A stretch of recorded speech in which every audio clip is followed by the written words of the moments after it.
It's funny to think that the endless running genre barely existed a few years ago, but since Cannonbolt, Temple Run, Jetpack Joyride and their ilk appeared, you can't take 2 steps inside the App Store without bumping into another one. Snoopy Coaster is yet another take on the genre. The premise is as simple as ever.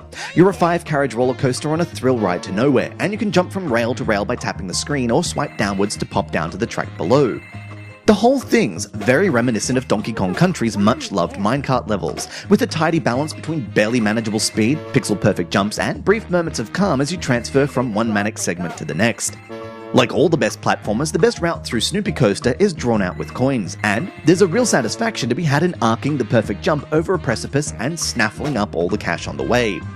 But, not unlike all the best platformers, Snoopy Coaster has an insatiable lust for death and wanton destruction. You're actively encouraged to leap up, smash flying birds into smithereens, or knock innocent butterflies into oblivion. Quite why developer CGMatic infused such a simple game with such bloodthirstiness is a mystery, but I'd be lying if I said I didn't enjoy every roller kill I racked up on my coaster-powered cruise. If violence alone can't tempt you, Snoopy Coaster keeps you interested with themed worlds that rotate at random. There's the Ice World, the Fun Fair, the Haunted House, and the Battlefield. Where you are doesn't affect what you're doing, but the slick parallax scrolling and sharply drawn sprites help to make the ride pleasurable. Eventually though, the fun has to stop. Where games like Jetpack Joyride tempt you back in with post-game lotteries and upgrades, Snoopy Coaster has little more than a confusing leveling up system tied to its score multiplier to keep you engaged. While the game itself is perfectly competent, it doesn't have the relentless draw of some of its competitors. When there's no goal, the initial rush of high-score chasing is soon replaced by apathy.